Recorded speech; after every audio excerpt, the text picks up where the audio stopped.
네, 오늘은 우리 예수님의 탄생에 대해서 함께 우리가 배워보는 시간이 되어질 것입니다. 오늘도 이 귀한 자리에 오신 우리 성도님들 모두 축복합니다. 우리 여러분은 정말 축복받기에 합당하신 분들이십니다. 왜냐하면 지난 한 달 동안 중간사를 잘 견뎌내셨기 때문입니다. 예, 그 중간사, 우리 헬라 제국과 중간사, 또 하스몬 왕조와 중간사, 로마 제국과 중간사, 우리 네 과의 중간사를 잘 지나고 이제 신약 시대를 들어가게 됩니다. 할렐루야, 아멘. 우리가 지난 시간 이제 중간사에서 배웠던 것들 무엇이 있었는지 혹시 기억에 남으시는 것 있으십니까? 있으시죠? 한번 여쭤보겠습니다. 우리 다섯 아들을 이끌고요, 시리아 헬라 제국에 반해가지고 제왕을 해서 하스몬 왕조의 시작을 알렸던 사람이 누구였을까요?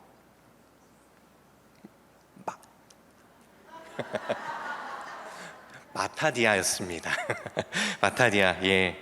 마타디아, 이제 그 아들 5명 이끌고 이제 그 아들 중에 한 명이 마카비가 있었던 것이고요. 예, 마카비는 우리가 잘 알죠. 근데 마타디아, 분명히 들으셨을 텐데 기억에 안 남으시잖아요. 괜찮습니다. 우리가 마타디아 몰라도 우리가 천국에 갈 수 있습니다.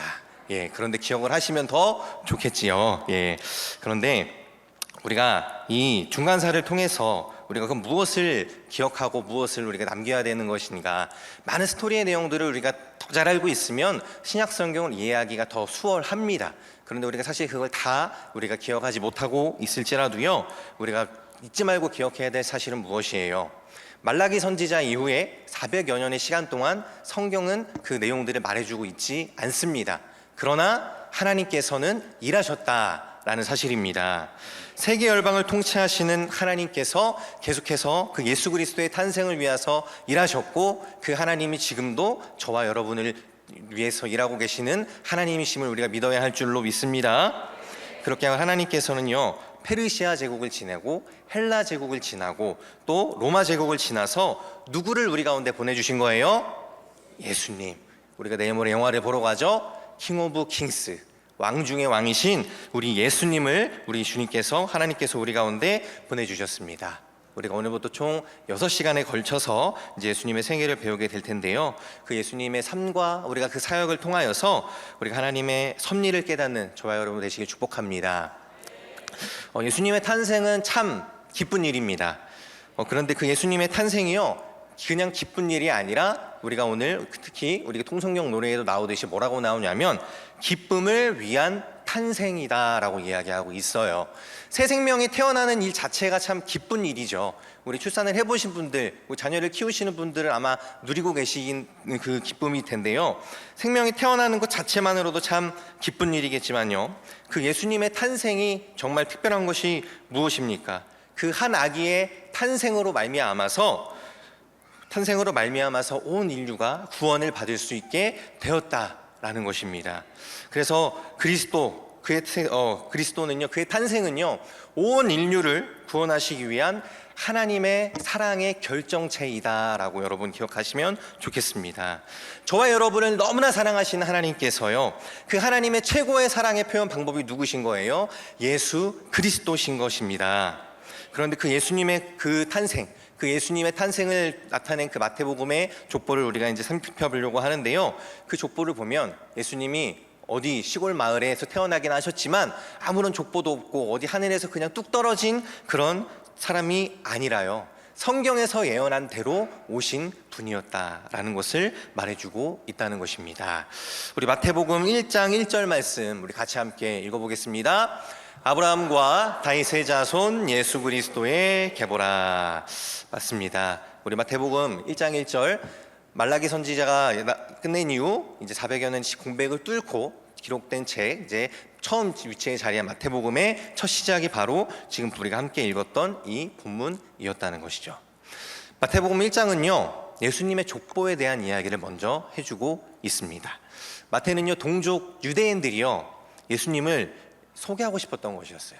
동족 유대인들이 예수님을 사실은 오해하고 있었던 부분들이 많이 있었기 때문에 그래요. 왜요?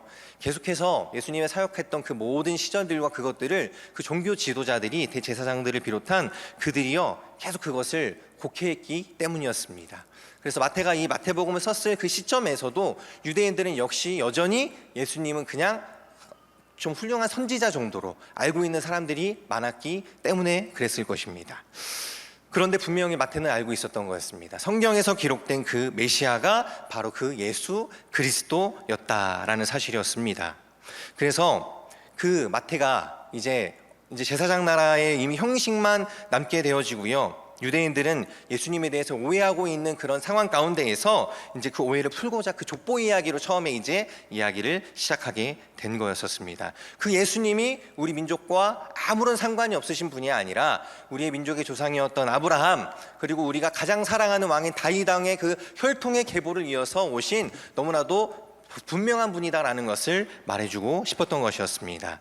그 예수님의 족보로 인하여서 예수님의 복음의 이야기가 시작한 것은요, 유대인들을 누구보다 잘 알고 있었던 마태의 아주 좋은 시도였었다라고 보시면 될 것 같아요. 마태는 2000년에 걸친 그 예수님의 족보를 마태복음 1장 1절 아브라함과 다윗의 자손 예수 그리스도의 계보라라고 하는 이 단 한 문장으로 요약을 한 거예요. 2000년 전에 살았던 그 아브라함이라는 인물입니다. 조상 그 아브라함, 그리고 1000년 전에 살았던 그 다윗이라는 그 인물, 다윗왕이라는 그 인물의 그 두 축을 통해서 그 예수님의 계보를 설명하신 거예요. 아브라함하고 이렇게 다윗이 들어간 거에 대해서 혹시 반대하시는 분이 계시면 손들어 보시면 좋을 것 같습니다. 없으시죠? 그 두 사람은 너무나도 중요한 축이었다라는 거예요.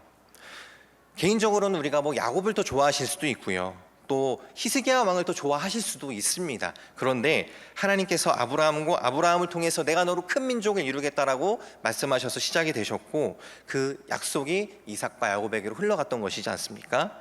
또한 그 다윗 왕을 통해서요, 하나님께서 2000년 역사를 그렇게 한 번에 정리를 하시면서 새로운 시대를 그렇게 열어가신 그 하나님을 저 여러분이 기억하시기를 축복합니다.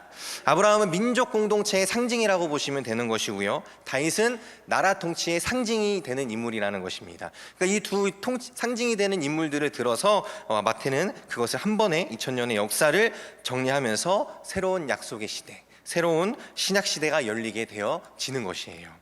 그러니까 마태복음 1장 1절은요 성경 전체의 그 숲을 예수 그리스도 한 분에게로 이렇게 집중하고 있다는 것을 보여주고 있습니다. 그런 예수님의 족보의 특징 중에 한 가지가 더 있습니다. 예수님의 족보에는 몇 명의 여인들이 나오고 있어요. 그 여인들의 특징을 저희가 잠깐 살펴보았으면 좋겠는데요, 총 5명의 여인들이 나오고 있습니다. 첫 번째는 누구냐면 다말이라는 여인이에요. 다말이라는 여인, 야곱의 넷째 아들 유다의 맏며느리였습니다.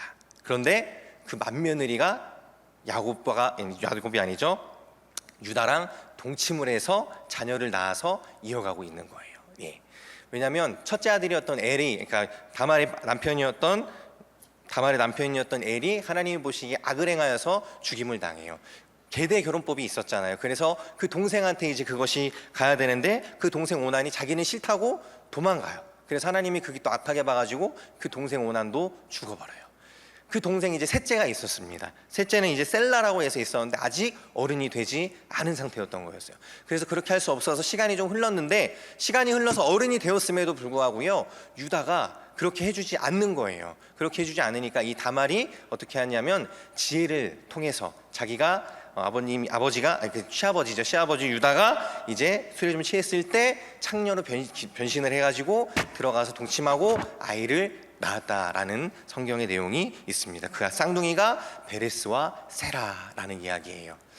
좀 내용이 그렇죠? 예, 우리가 보기에는 조금 그럴 수 있는 내용입니다. 두 번째 여인은 누구냐면 라합이었습니다.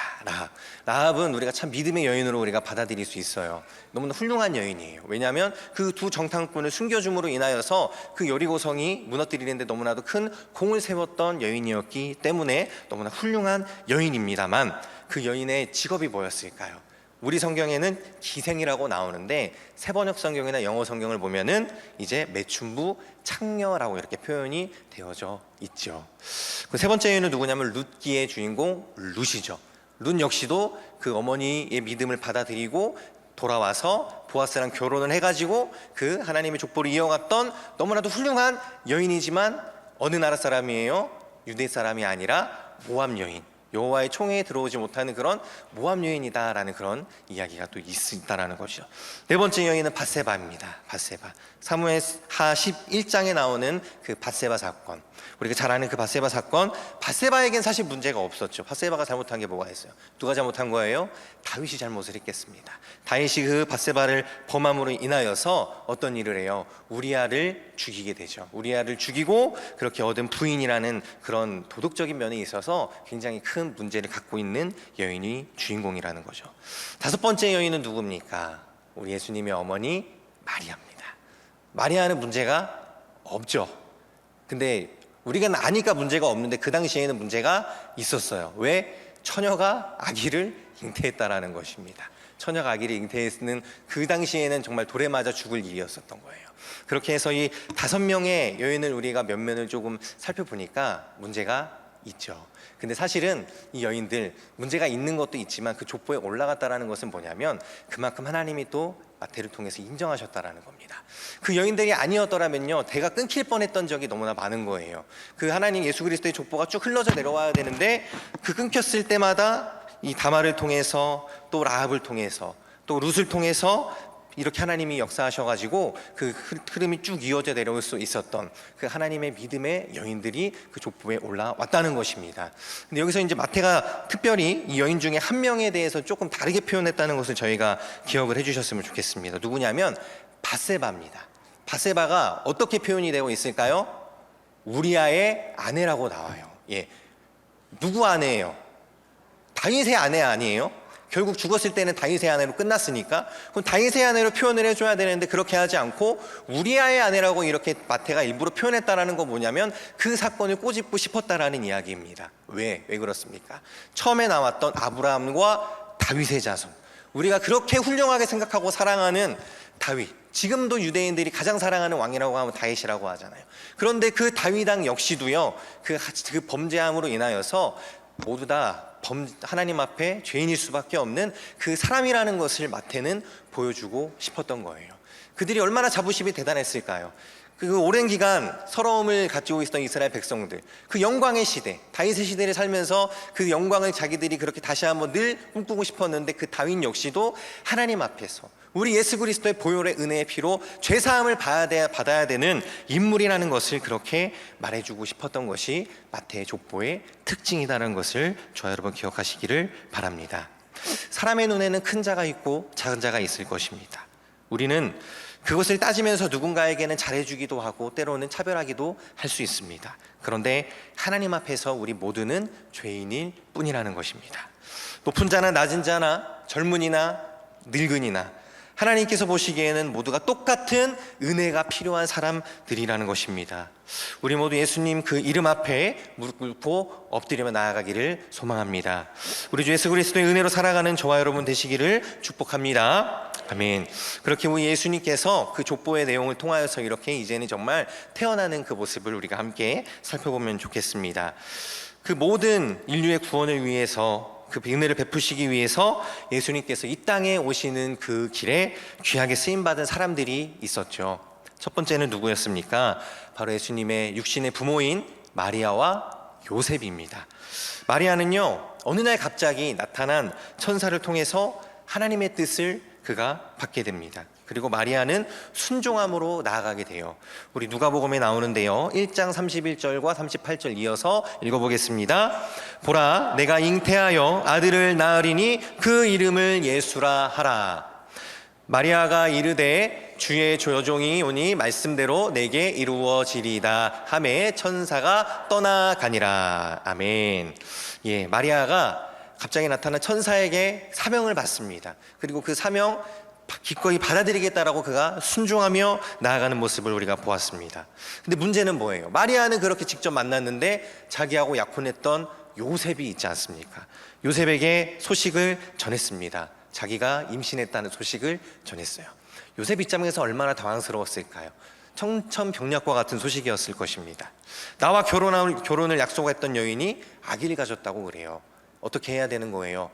파토 아니겠어요? 예.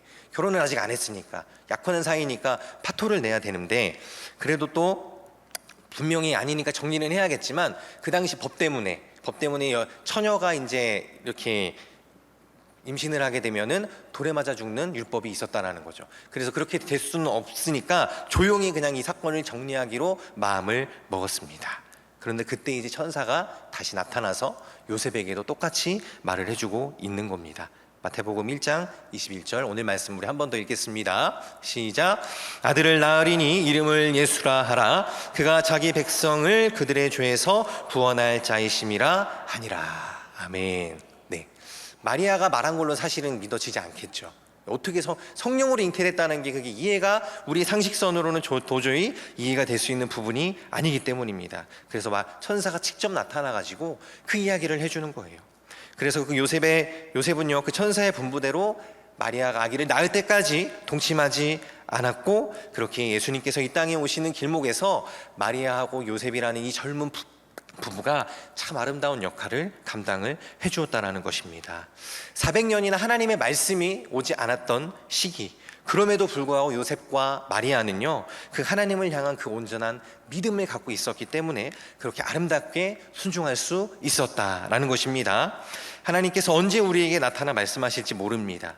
우리가 깨어 준비된 자가들이 되어 있어야 그 하나님의 말씀 앞에 순종하게 되어지는 줄로 믿습니다. 우리가 그때 기꺼이 우리 주님 앞에 순종함으로 우리가 그 귀한 일 감당하는 저와 여러분 되시기를 축복합니다.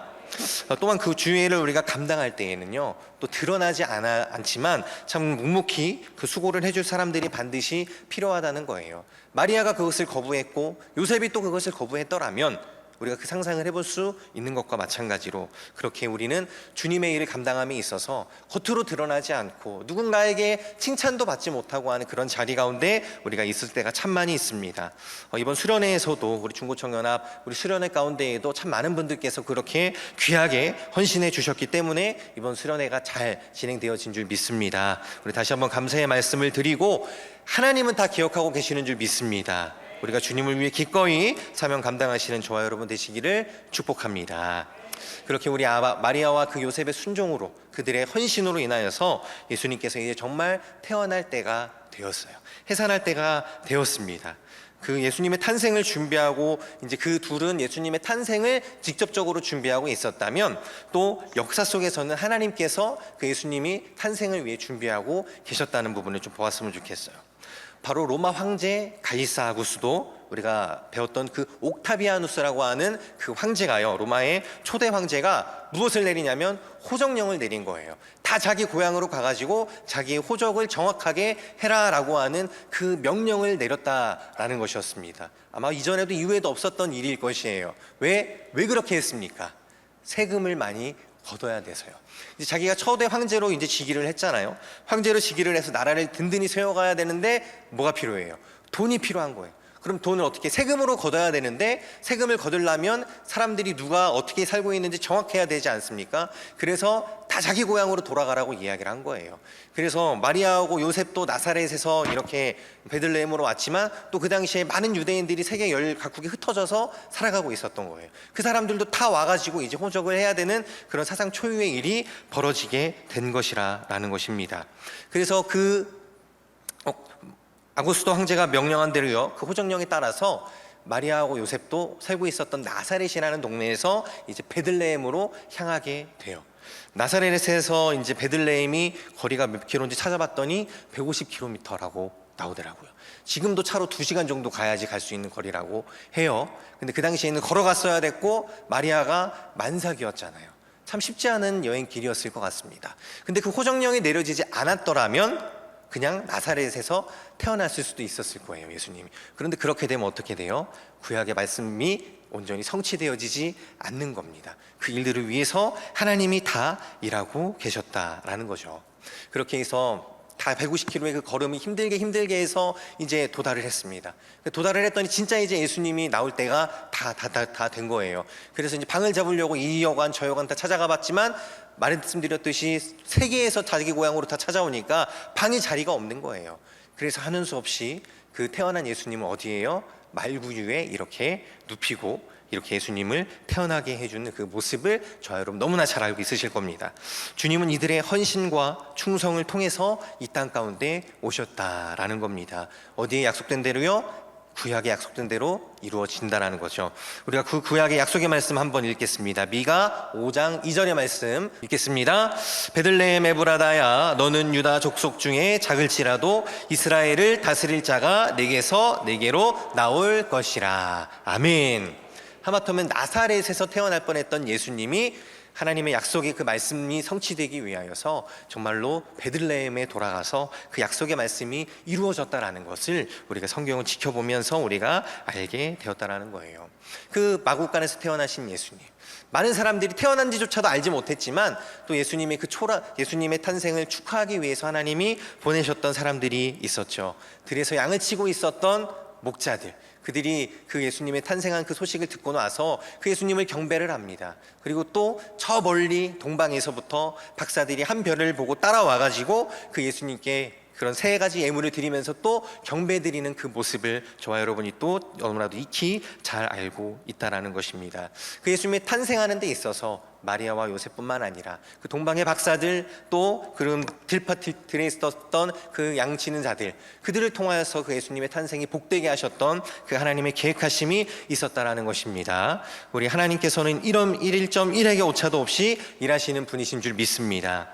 그 하나님의 섭리 안에서 우리가 살고 있음을 믿으시고 이해하시고, 이해할 수 없어도 그 하나님의 일하심을 믿으면서 우리가 나아가 주님의 뜻을 이루는 저와 여러분 되시기를 축복합니다. 우리 그렇게 예수님께서 귀하게 태어나신 그 모습을 뒤로하고 그 예수님의 어린 시절을 잠깐 우리가 살펴보았으면 좋겠습니다. 그 유대인의 왕이 될 아이가 태어났다는 그 얘기에 누가 신경을 쓰고 있었을까요?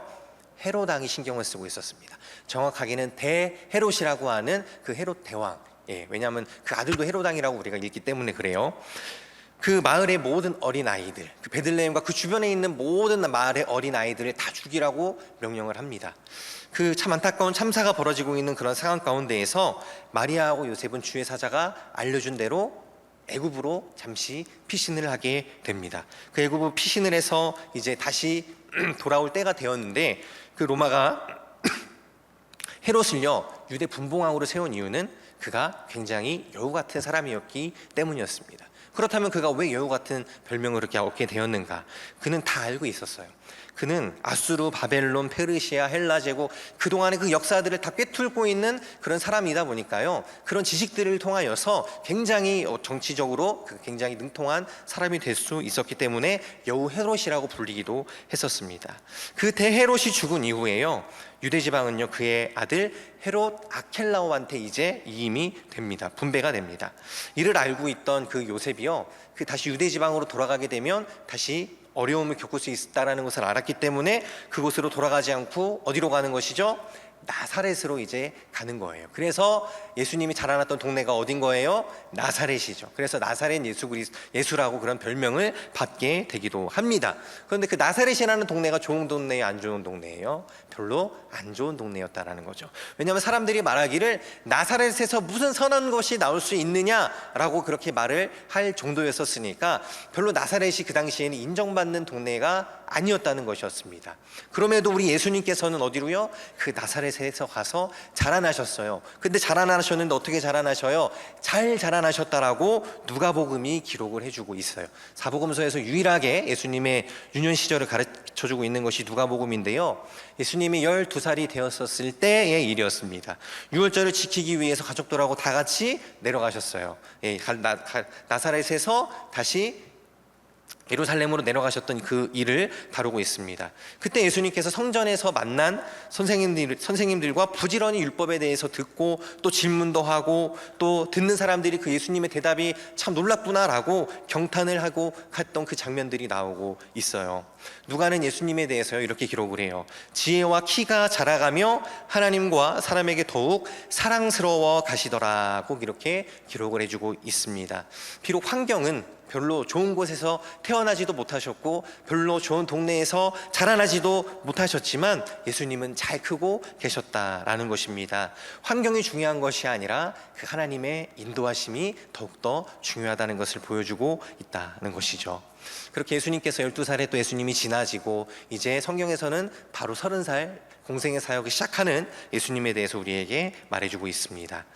어느덧 예수님이 이제 30살으로 훌쩍 자라서 사역을 시작하려고 하는데요, 그 예수님이 30살이 되었을 때 유대 땅에 유명한 사람 한 명이 딱 갑자기 등장을 해봐요. 유명한 사람이 등장한 게 아니고 등장을 했더니 유명해진 사람이 한 명이 있었습니다. 누구였냐면 세례 요한이라는 겁니다. 세례 요한.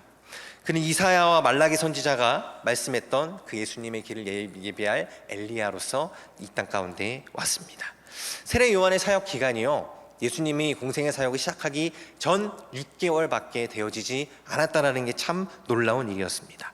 그는 낙타털을 입고 다니기도 했었고요, 메뚜기와 석청으로 식사를 대신하였고 잠도 거친 광야에서 그냥 이렇게 자는 사람이었습니다.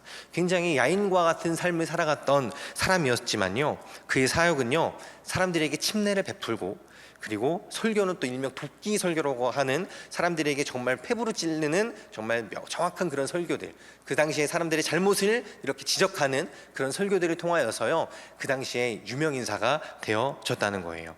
그렇게 세례 요한이 6개월 만에 온 유대 백성들의 이목을 다 이렇게 집중을 시켰습니다. 왜 그랬을까요?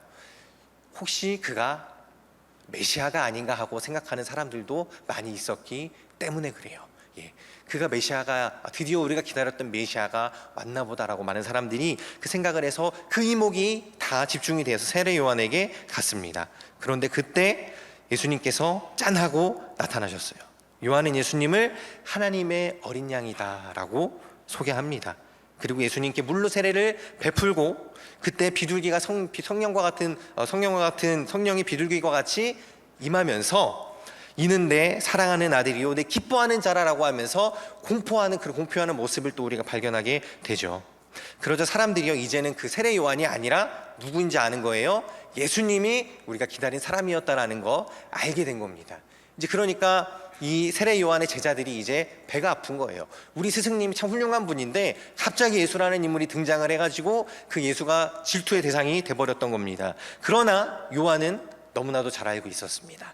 나의 사역이 어떤 사역인지, 내가 감당해야 될 역할이 어떤 역할이었는지 너무나도 잘 알고 있었어요. 나는 예수님을 준비하는 자다. 내게 집중된 이 모든 걸 누구에게요? 예수님에게 넘겨줘야 되는 역할이라는 것을 너무나도 잘 알고 있었던 거였어요.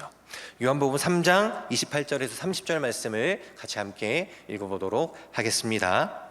내가 말한 바 나는 그리스도가 아니요 그의 앞에 보내심을 받은 자라고 한 것을 증언할 자는 너희니라. 신부를 취하는 자는 신랑이나 서서 신랑의 음성을 듣는 친구가 크게 기뻐하나니 나는 이러한 기쁨으로 충만하였노라. 그는 흥하여야 하겠고 나는 쇠하여야 하리라 하니라. 아멘. 세례 요한은 분명한 자기의 목적이 있었던 겁니다. 하나님이 주신 분명한 그 사명, 그 이하도 그 이상도 하지 않았던 자였다라는 것이었습니다.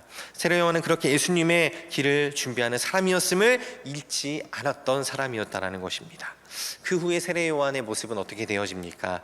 그 헤롯 왕의 아들이었던 헤롯 안티파스가 그의 형제 빌립의 아내였던 헤로디아를 차지한 그 사건을 지적했다라는 그 이유 때문에 결국 그 헤롯 안티파스에게 죽음을 당하게 되고 맙니다. 이후에 예수님께서는요 이 세례 요한을 선지자보다 더 나은 자다, 여자가 낳은 자 중에 가장 큰 자다라고 그렇게 높이 평가를 해 주었다라는 것이죠. 아주 짧은 사역을 했지만요 그는 분명하게 사역을 했던 사람이었습니다. 자신이 누구인지 잘 알았고 자신이 무엇을 해야 하는지 명확히 했었고 그 길을 위해서 거침없이 나아갔던 자였습니다. 저와 여러분도 그 하나님의 뜻에 우리 하나님의 그 사명의 자리에서 그 귀한 것들을 감당하며 우리 주님의 길을 준비하는 모두가 되시기를 축복합니다. 아멘. 그렇게 우리 예수님께서 이제 본격적인 공생의 사역을 시작을 하셔야 되는데 그 사역을 시작하심에 있어서 예수님이 무엇으로 내가 감당을 해야 되겠는가라는 것을 그 기초를 다져주시는 그 장면이 하나가 있었습니다. 바로 그것은 예수님이 40일 동안 사역을 위해서 금식기도 하신 이후에 사단에게 시험을 받으셨던 그 내용이었다라는 겁니다. 세례 요한에게 세례를 받으시고 광야에서 40일 동안 금식을 하시면서 이제 기도를 하시고 준비를 하셨어요. 그 사역이 다 마칠 때쯤에 사단이 그 사역을 회방하고자, 예수님의 사역을 회방하고자 나타나서 예수님에게 시험을 하게 됩니다. 총 3가지 시험을 했었습니다. 첫 번째는 네가 만일 하나님의 아들이여든 이 돌들로 떡덩이가 되게 하라. 두 번째는 똑같이 네가 만일 하나님의 아들이여든 이 높은 성전 꼭대기에서 뛰어내리라. 천사들이 너를 받쳐주는지 한번 보자라는 이야기였어요. 세 번째, 만일 내게 엎드려 경배를 하면 이 세상의 모든 것을 너에게 주겠다라고 했던 이 3가지 시험을 예수님이 받아들이게 됩니다. 이 3가지 시험의 의미에 대해서 잠깐 설명을 드릴게요. 첫 번째 시험, 돌들을 떡으로 변하게 만들려고 하는 그것은 경제적인 메시아를 의미하는 겁니다. 이스라엘 사람들이 실제적으로 예수님을 기다렸던 이유 중에 큰 이유가 무엇이었어요? 핍박받고 고난받고 맨날 수탈에 뺏기는 그런 상황, 그거를 해결해 줄 분이 필요했기 때문에 그런 경제적인 메시아에 대한 의미였다는 거죠. 두 번째는 신기한 메시아가 되는 그것이었습니다. 예수님께서 그 광장 한복판에서 그 기적을 행하여서 추종자들을 이렇게 확보하게 되면 사역이 훨씬 더 수월해지실 수 있지 않겠습니까? 그래서 유대인의 삶의 중심인 예루살렘에서 떨어졌는데 그 전승에 의하면 그 메시아가 오게 될 것이고 그것을 천사가 받쳐줄게 될 것이라는 그 전승들을 사람들이 알고 있었고, 그 실제로 이루면 이가 메시아구나라는 것을 사람들이 단번에 알 수 있기 때문에 그 사역이 한 번에 풀어지게 되는 거예요. 그래서 두 번째 그 유혹을 예수님이 받았지만 예수님은 역시 그것을 넘어가지 않으셨다는 겁니다. 셋째 시험은 뭡니까? 정치적인 메시아가 되는 것이었어요. 예수님께서 로마 제국의 발굽인 그의 백성들의 목을 짓누르고 있다는 것을 느끼고 계셨습니다. 그런데 다윗과 똑같이 되라는 그 유혹을, 고난의 중에 길을 피하라는 그 유혹을 예수님께서는 그렇게 받아들이지 않고 또 다 이겨내셨다라는 것이었어요. 사탄의 시험을 요약하자면요, 예수님의 그 3년의 공생의 그 사역이 이루어져야 하는 그 순간에 그것을 내가 한 번에 이루어 주겠다, 쉬운 길로 갈 수 있게 도와주겠다라고 말했던 것이었습니다. 그러나 우리 예수님께서는요, 육신적으로는 너무나도 많이 지쳐 계셨고 그것이 혹할 만하게 되어졌던 부분이었을지 모르지만 예수님은 자신의 사역에 대해서 분명히 알고 계셨고, 또 예수님은 그것을 무엇으로 이겨내셨는가? 바로 하나님의 말씀으로 이겨내셨다라는 것입니다. 기록되었으되라고 이야기하면서 사단에게 다 반박을 하셨다라는 거예요. 기록되었으되 하나님의 말씀에 사람이 떡으로만 살 것이 아니라고 말씀하셨다라고 이렇게 이야기를 하시면서요, 사단은 분명히 예수님에게 대응을 하고 승리를 하셨다라는 것이었습니다. 그래서 예수님께서는 뿐만 아니라요, 그 사단에게 승리하셨을 때뿐만 아니라 구약성 사역의 많은 부분에 있어서 구약의 말씀들을 인용하면서 사역 가운데 사용하셨던 것을 우리가 너무나도 잘 알고 있는 것입니다. 예수님의 사역의 기초가 어디에 놓여져 있는 것이에요? 하나님의 말씀에 놓여져 있었다라는 것입니다. 저와 여러분의 신앙의 기초 역시 하나님의 말씀인 줄로 믿습니다. 그렇게 그 말씀 따라 우리가 주님의 그 약속하신 그 말씀, 그 안에서 우리가 살아갈 때에 하나님의 놀라운 기적도, 우리에게 놀라운 능력도 베풀어 주실 하나님이신 줄로 믿습니다. 그렇게 승리하는 저와 여러분 되기를 축복합니다. 말씀을 정리하겠습니다. 예수님의 탄생은 갑자기 우연히 일어난 일이 아니었습니다. 아주 오랜 시간 준비된 하나님의 가장 큰 위대하시고 원대한 꿈이고 계획이었습니다. 그 계획을 실현시키고자요, 하나님께서는 거대 제국들까지도 움직이셨고 그렇게 주님이 오실 길을 예비하게 하셨습니다. 예수 그리스도는요, 모든 인류를 위해서 이 땅 가운데 오셨습니다. 유대인들이 가장 존경하던 다윗도 예수님의 은혜가 필요한 자일 뿐이다라는 것을 보여주셨고, 이 자리에 그렇기에 그리스도의 십자가 은혜가 필요가 없는 사람은 한 명도 없을 줄로 믿습니다. 이 자리뿐만 아니라 온 세상에 주님의 은혜가 필요하지 않은 자는 단 한 사람도 없다라는 것입니다.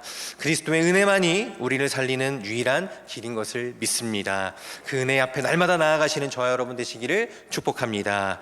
또한 예수님의 그 오시는 길을 위해서 쓰임받았던 사람들이 있었던 것입니다. 예수님의 부모였던 마리아하고 요셉이 그러했었고, 또한 세례 요한이 그렇게 귀하게 쓰임을 받았다는 거예요. 주님을 위해 살아가는 것, 우리의 삶의 가장 크고 복된 일인 줄로 믿습니다.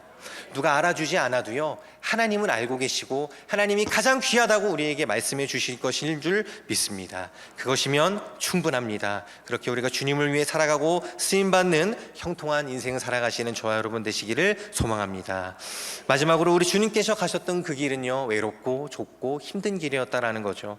크고 좋은 길로 가실 수도 있었습니다. 그러나 우리 주님께서는 그러지 않으셨습니다. 그 유혹을 이겨내고 하나님의 그 말씀의 기초로 근거해서요, 그렇게 이겨내셨습니다. 세상은 계속해서 우리에게 좋은 길로, 편한 길로, 쉬운 길로 오라고 사단은 우리를 유혹하고 넘어뜨리려고 할 것입니다. 그러나 우리가 사단과 싸우면 어떻게 돼요? 100번 싸우면 100번 질 것입니다. 그러나 우리가 누구를 신뢰할 때요?